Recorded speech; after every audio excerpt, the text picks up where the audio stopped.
going to spend just a few minutes on the reason behind that 500 calorie deficit per day, where that comes from, why that's best for weight loss, and some of the functionality of that.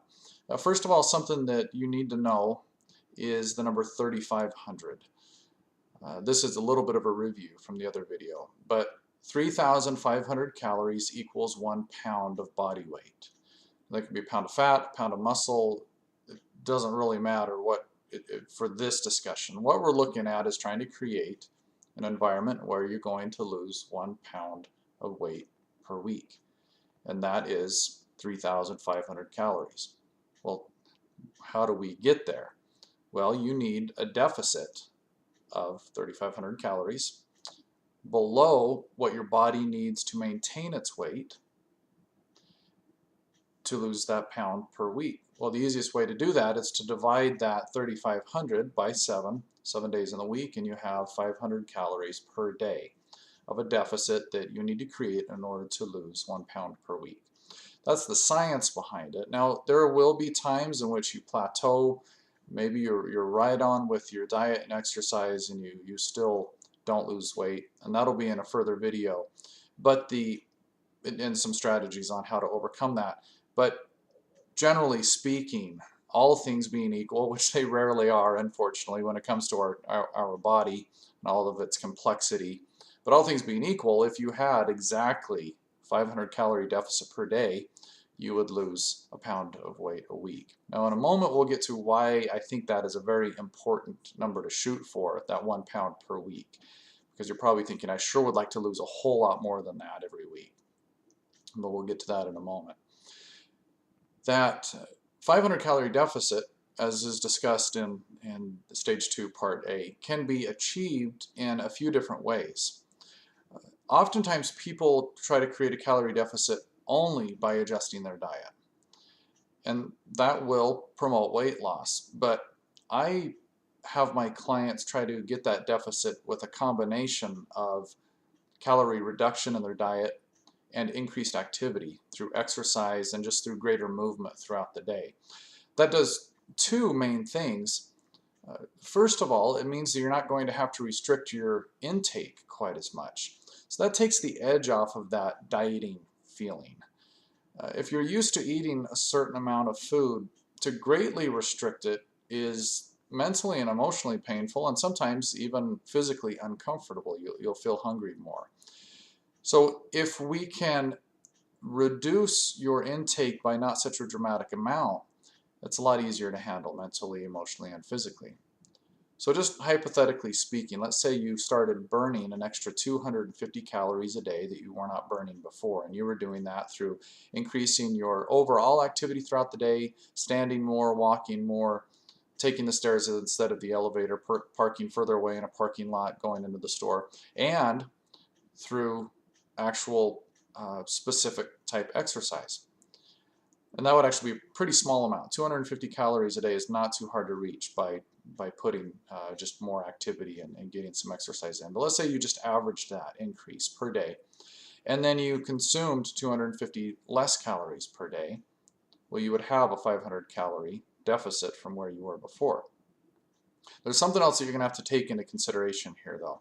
If you've been gaining weight consistently going into this program, you're going to have to create a greater deficit of more than 500 calories, because let's say you've been eating 500 calories too much over what your body needs. Well, to promote weight loss, then you would have to cut out those 500 calories and find another 500 calories to restrict from your diet, or to restrict and exercise out of your diet. That would be 1,000 calories, and that is a distinct possibility for some people. But the fact of the matter is if you've been eating too many calories, we need to cut those out anyway. And you won't actually be physically hungry by taking out those extra calories and bringing it down to just what your body needs. You may emotionally and mentally be hungry at first because you're breaking a routine or a style of eating, but in all actuality, bringing your calories down to what your body needs on a daily basis, you cannot be hungry, physically speaking, and you'll adapt to it. And then we cut from there to create weight loss. Now, why the 500 per day? Why only 1 pound of weight loss per week? There's a couple of reasons. The first is it's really safe. You're not doing anything drastic. You're not going on an ultra low calorie diet. You're going to be able to maintain more of your muscle than if you were on a highly restricted diet. The body has a tendency to catabolize itself. It's called, you go into what's called a catabolic state, where your body, in search for nutrients and search for energy to run the metabolism, will actually start cannibalizing your muscle. That happens quite a lot on ultra low calorie diets. And what I mean by that is low calorie diets that are typically under 1,000 calories per day of total amount of calories you can eat. A diet that has been really popular over the last few years that requires supplementing a hormone either through injection or orally has you only eating 500 calories per day. When you're only eating 500 calories a day, you're literally starving yourself.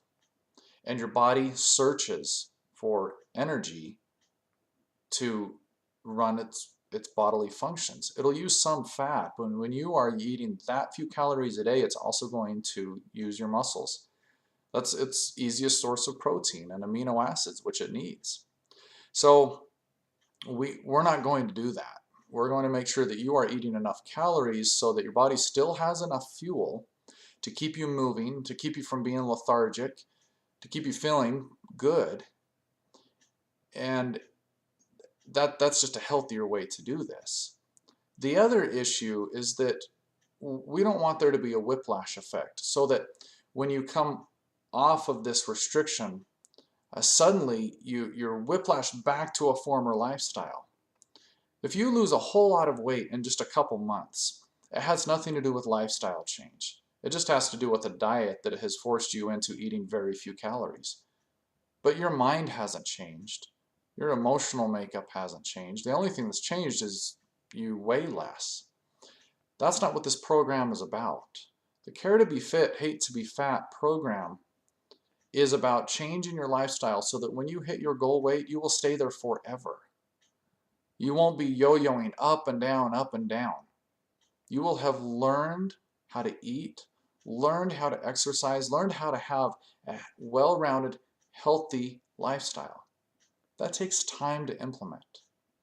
So over the course of a year or even 2 years, if you've got a large amount of weight to lose, you're going to be losing that weight, but you are also going to be learning a lot about how to live a healthy lifestyle.